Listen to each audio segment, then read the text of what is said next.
And so like what really lights me up is like coming up with the creative marketing strategies, because it's not always black and white. Like, oh, you pay for ads, you're going to get a bunch of clients. There's other strategies that you can do in your company to drive more clientele and more of the right people to you and your business.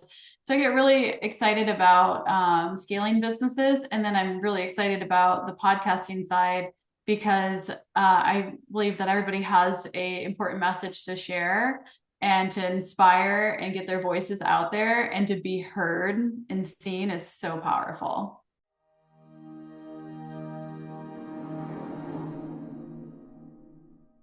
Emotional intelligence and gifted teams in the workplace. Hi, friends. It's Diane at Someone Gets Me, and I have like the coolest guest. Her name is Danielle Thompson, and she is one of the brilliant minds behind the production of this podcast. She also was one of the inspirations of why I even started doing video podcasts 4 years ago, I think, maybe five. I don't know. It was a while ago. Anyway, Danielle, I have been begging to have come on the show for a long time, and she finally said yes. And we're going to talk about emotional intelligence and intuition and managing teams, because they have a large team with their company. So they're managing their internal team, but she also has to manage the external teams. So I thought she'd be the perfect person to talk about how to do that. So we met, Danielle and I, at a conference, and I saw her across the room. And you know how like you get attracted to somebody, as gifted people, we feel the energy. Well, I felt her energy. And on one of the breaks, we started talking. And sure enough, we had so many things in common, especially like our love for metaphysics, our love for the higher realms, our love for intuition. And we just knew it. So we've been fast friends ever since then. And I'm so grateful she's on the show today. So get your tea, get ready for this great show, and welcome to Someone Gets Me, Danielle. I'm so excited to be here with you, Diane. I always love spending time with you. I always, when we first met, I knew that I needed to know you. And I'm so glad that we had that opportunity to meet, and to work together now. Yes, it's so great. I love how the synchronicities just kept happening and it just rolled right out perfectly. And I couldn't be any happier myself. So I have some questions I'd like to ask you, and I want you to remember if there's any cool stories you want to share, please do that. I want to talk about emotional intelligence because I think with gifted people, we all are in our head and we're rewarded for how smart we are. But I also think there is that knowingness emotionally that really can bring home cohesiveness in a team. So, how do you use your emotional intelligence, because you're quite emotionally intelligent, in the management of your team at work? Mhm. So actually, I first started at a little store. I'm going to go back way back because this Okay. is I learned how to have more emotional intelligence. Was I actually worked for a big real retailer, Marshalls. Everybody lives, I live, Marshalls, TJ Maxx, Home Goods. And I used to work, I worked at Marshalls for like 8 years of my life, and I got promoted to upper management, operations management. And I was managing a team of 30, and then I went into managing a team of 60. And at the time, it's like you have to know how to have some type of emotional intelligence in order to, you know, make a lot of money in the business, as well as have empathy for the people and work through the people and not just be like boss people around.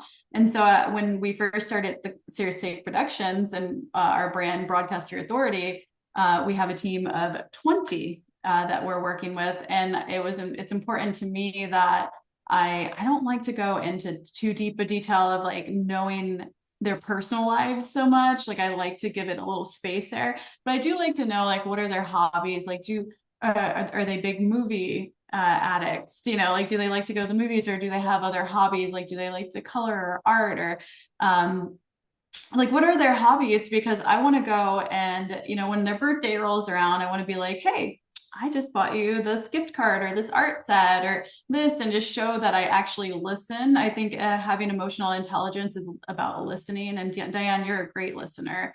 I love when we were in the studio last week and you were asking such thoughtful questions. And I think that you have to have a high emotional intelligence to be able to listen, have empathy for people, for their needs, to also be a big problem solver when it comes to having the emotional intelligence too. Is like if somebody comes to you with a problem, how are you going to help them resolve it, and just be there for them as well. Oh, that's perfect. So, do you ever get any resistance from people that you're trying to be there for them? Like you're trying to be emotionally intelligent and present, and then they resist and throw up the wall. How do you handle that? Because that sounds kind of difficult. Yeah, I think it's about taking a step back and looking at the overall picture and then asking questions too. Like, do you need this space? Do you need some space for yourself? Like, just asking the right questions because there are, like, I have family members. I haven't really encountered that so much in business because a lot of our clients, like, they hire us because we're a service. And so they want service work. But when it comes to like family, occasionally I've had some family that have more of a wall up or they're too prideful to accept help or whatever that looks like. And I'll take a step back. I'll ask open-ended questions of like, what what do they need? And is it financial support? Is it just more of emotional support? Do they need to talk it out? Or do they just need space completely? And I think that's how I deal with that basically.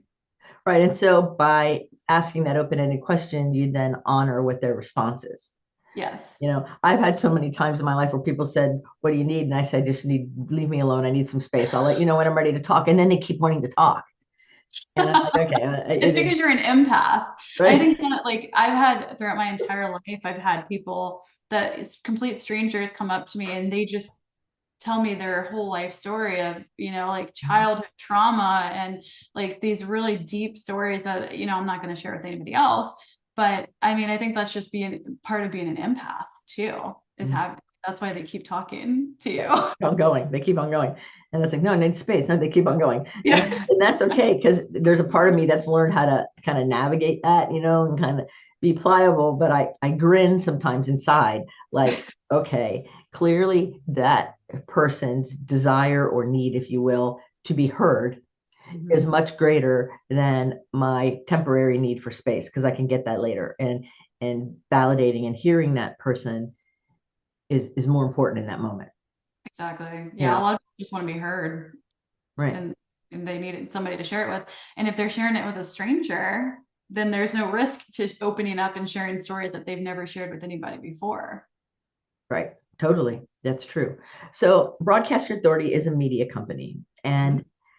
And so I still have this curiosity. All right.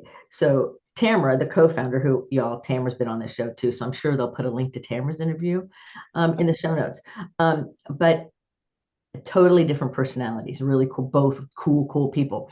But here's what I want to know. How do you, the intuitive empath, gentle being that you are, and introverted, handle the perceived expectations in the media world, like with the different technology people and the that person and the this that can sometimes, at least I think, get sensory overwhelming for us introverts. Like, can we just go like hug our dog? Like, give us a break. How do you do that? For so long, I have been the behind the scenes person, as you know, and I help my clients broadcast their authority out into the world. I mean, there's so many messages that they're sharing that are super important. I mean, there's like things that are educational, like toxicity in your household that you would never even think about. But then some of our clients are, when they're doing their podcast, they're getting that information out there to the world, and they're like, "Whoa." Like, I didn't know that you're not supposed to use dryer sheets. Like, it creates a lot of toxicity for your household and as well as to your neighbors. Like, and that's just like little things I didn't think about. So I've always been like a Robin to the Batmans in the world, and so the sidekick. And it wasn't until recently that, and because I do a lot of behind the scenes consulting for our clients, that I realized, you know what, I need to be out there, even though I'm an introvert and I don't want my face out there. Like, I probably won't go back and listen to my voice on this podcast. It's a little scary for me.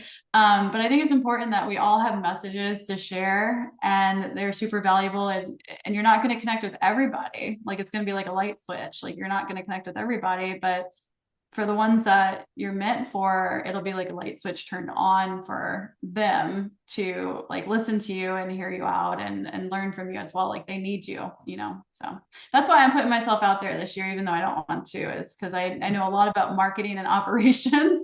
And I would love to like share that more with people. And another part of me is I'm an empath and very intuitive. And so I've been on a lot of other psychic podcasts that are just fun to be on and I enjoy to do. Yeah, so having intuition in the business world pays off huge, Yep. Oh, especially if you're completely. paying attention to it and learn and you know how to trust it, right? Mm-hmm. I think it's a requirement if you want to be successful in the long run. Yeah, yeah, totally. Like when I first met Tamra, she had a production company. Her focus was primarily working with musicians from like American Idol, The Voice, X Factor. And at the time they were paying her and you can sleep on my couch. Or here's a coupon, right? Like here's a coupon to a restaurant. And so when I came into the company, I was like, we need to focus on small businesses, entrepreneurs, because we were watching like Shark Tank and shows like that. And so because like we started, you know, collaborating on the direction of our clientele, like I used my intuition to like help guide us to a different, you know, target market. So I thought that was really important, pivotal moment in our career is like, you know, she was also focused on weddings as well. So a lot of wedding videography. So we made some intuitive shifts in our company because of it. Yeah, and because of your intuition, you could carve out the niche that really aligns with both of your being gifted and both of your talents and the synergy of what both of you bring to the table. And then you add your team to that, and it becomes something greater, just greater in so many different ways. Completely, Yeah. completely. to me that's to me that's really magical when people come together and they honor the synergy of their giftedness, not like trying to be like I had people before years ago in my career going, I'll never be like you, and I'm like, I don't want you to be like me. I want you to be you because you plus me is something greater, but you trying to be like me taints you. You're squashing yourself or doing something, and then you're not able to step into what you need to in order for the thing to grow, whatever it has been. So I find it. Diane, I want to be like you when I grow up. No, you don't want to be in my mind too much of the time because it can get tricky up here. Seriously. Okay. So in all of the work you do a lot of work, you do a lot of travel, you do a lot of events and things like that. There's a lot to your business. You are not just sitting around behind a computer in a little tiny desk all the time. Right. And so I'm curious of what you do personally for your own welfare. Like, what does Danielle do to take care of Danielle? Because most gifted people have a hard time with this self care thing, but I'm talking about even deeper than just the word self care. Like, what do you do to keep up with all of these things? I have three King Charles Cavaliers, and so I'm constantly just like letting them, like giving them kisses all day. It's like an addiction. It's like, but I love my dogs. We can go on a lot of walks. I have a row machine, so I go rowing. I know you sail and I row, so I don't know how to sail though. And then we also have a pool, so I like to lay out by the pool a lot and catch some vitamin D and read a book. I read a lot of business books, and so that's how I kind of like relax and debrief. But I also like to be, I don't like to do that for that long anymore. Like it's just kind of like a hour thing a day. Like the dogs I spend all day, I could spend all day with, but like for my me time, I only spend like an hour a day on it, and then I just like jump into work. So very focused on the business, and I know I sometimes should be more focused on my self care and boundaries. So, what about the business lights up your soul? I just absolutely love like helping people scale their businesses. Like one of the things that I just learned, I was born in 1988, and I learned that women couldn't even get a business loan until 1988. Mhm. 36 years and men could get loans out, but women couldn't. Like that's wild to me. And also that only there's only like I think I don't want to throw out the percentage, but there's only a small percentage of women business owners that hit seven figures in annual revenue.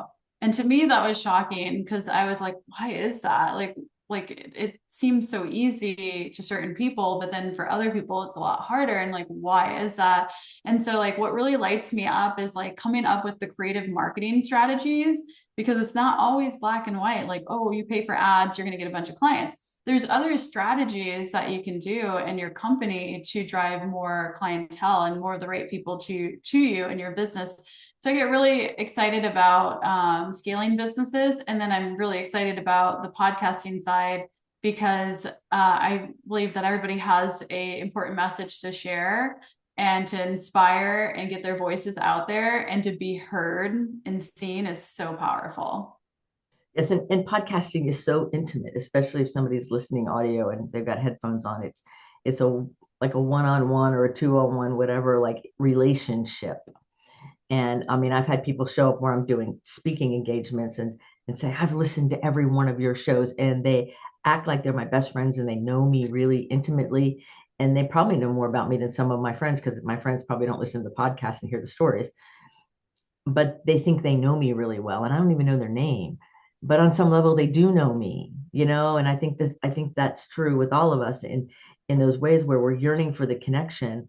And podcasting is a really powerful connection.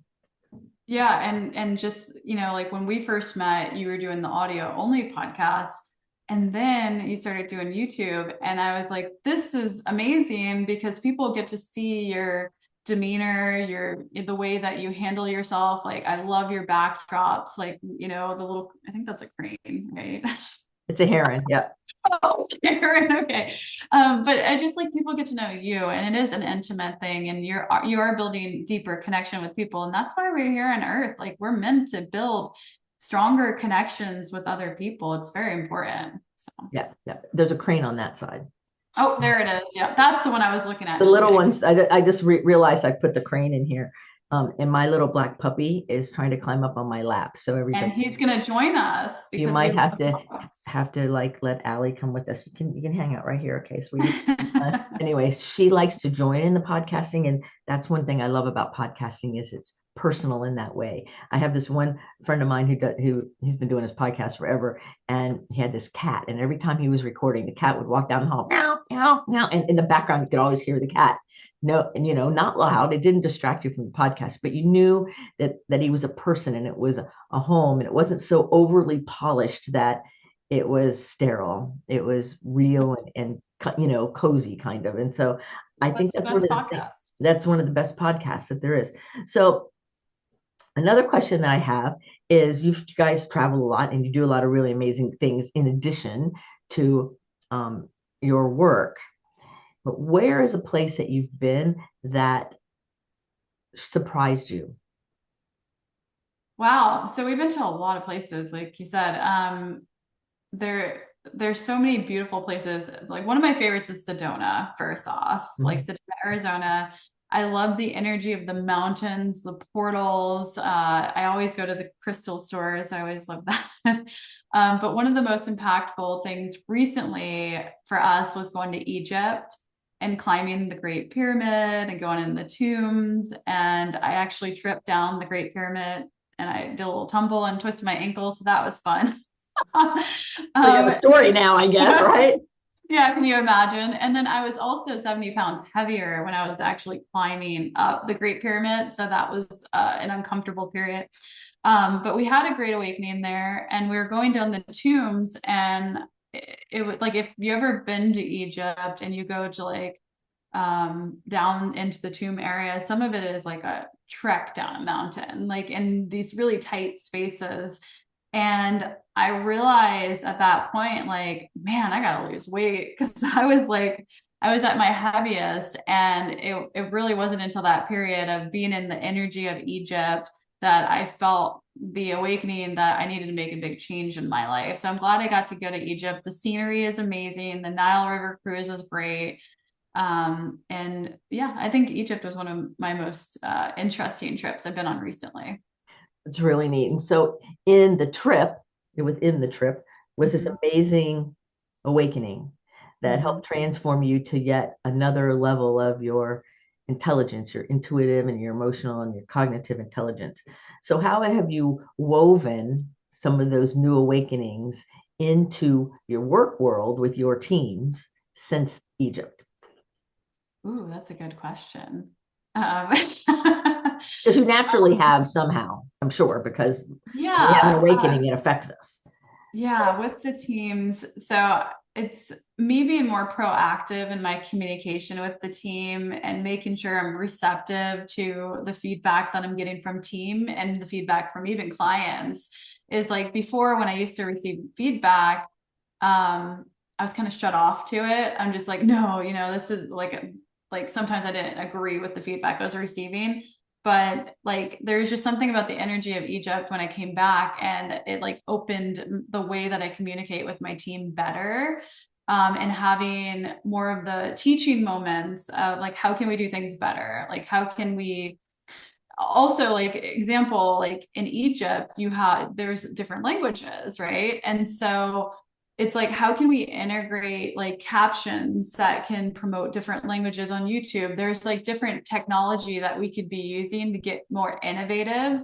And that was just something that I thought about because we had like a lot of people in Egypt that were like, how do we start a podcast? How do we start a podcast? And I was like, oh, well, but the primary thing was they didn't want it to just be English speaking. So there's different ways that you can add like different languages on YouTube in the captions.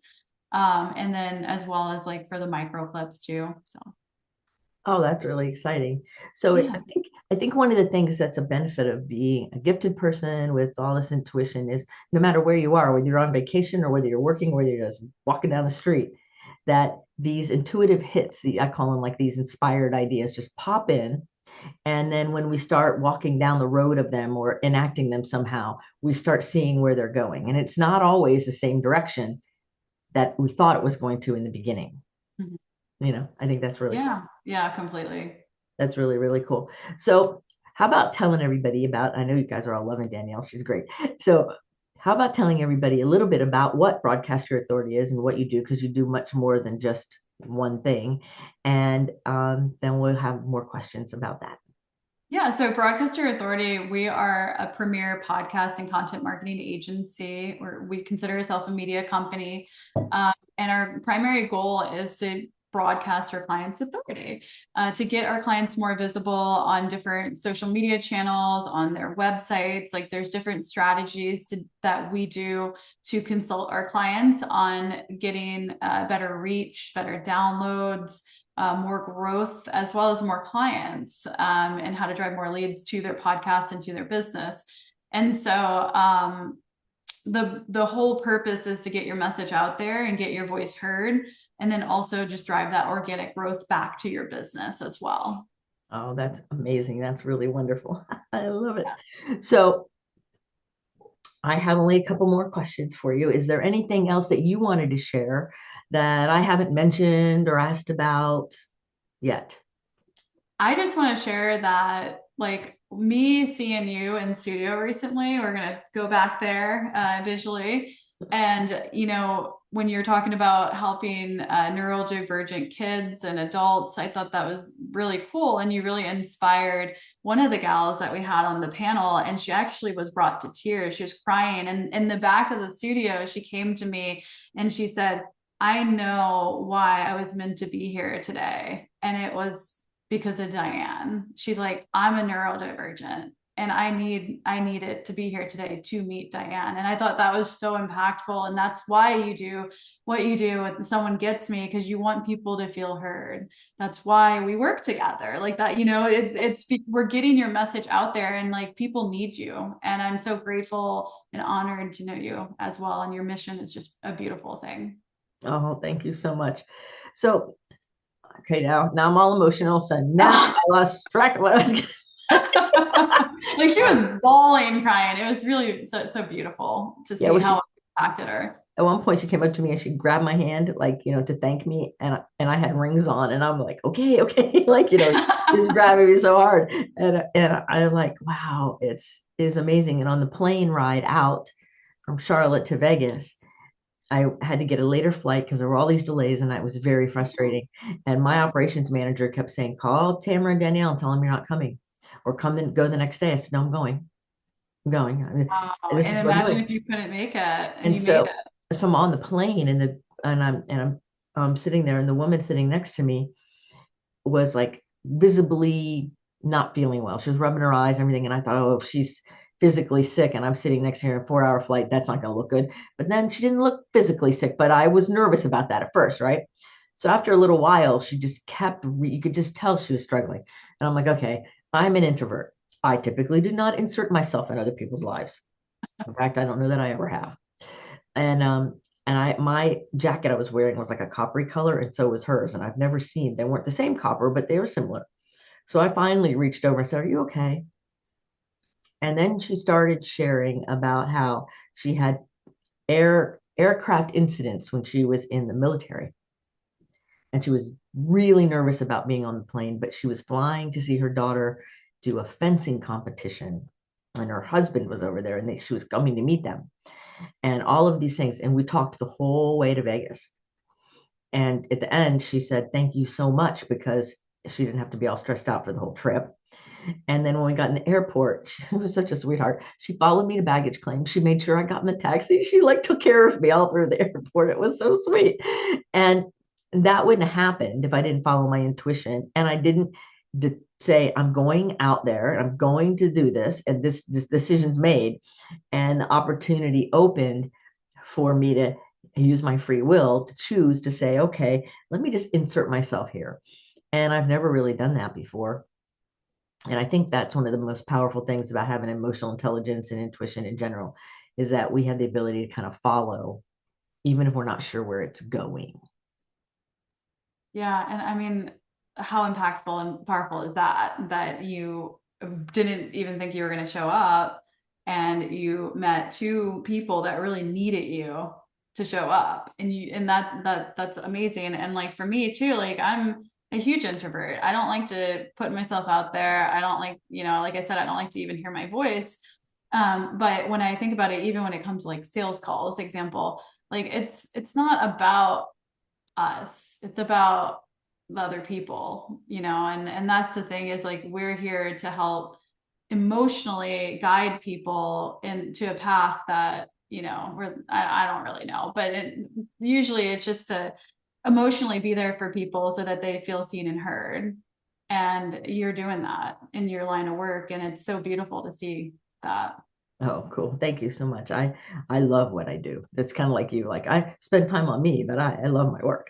And that's what makes me happy. If I'm not really doing something regarding my work, whether it's writing my next book or doing a podcast or seeing somebody I'm working with, then after a while, if it goes on too long without enough, you know, varied experience, I guess, because it's one thing after the other doesn't work either.